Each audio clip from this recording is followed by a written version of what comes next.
sa Tondo. Kasi yung aking apo naman ay nagkaroon naman ng dengue. Ano ba yan? Parang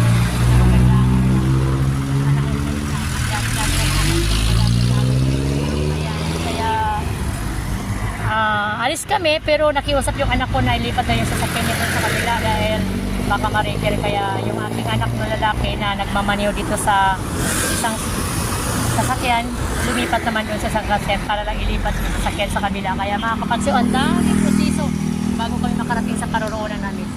Punta kami ng Cavite kasi sayang yung aking bahay doon nakatinggal lang, walang nakaupa. Kaya paupahan ko, parang kahit paano ay makakumita man lang ng kahit magkano para pambayad utang lang.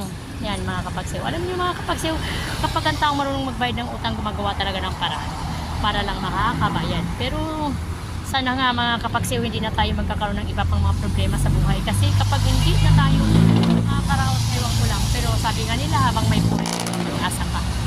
Thank you very much mga kapagsiw. And huwag kayong magatubiling manood sa aking channel, Bibit Yabasa.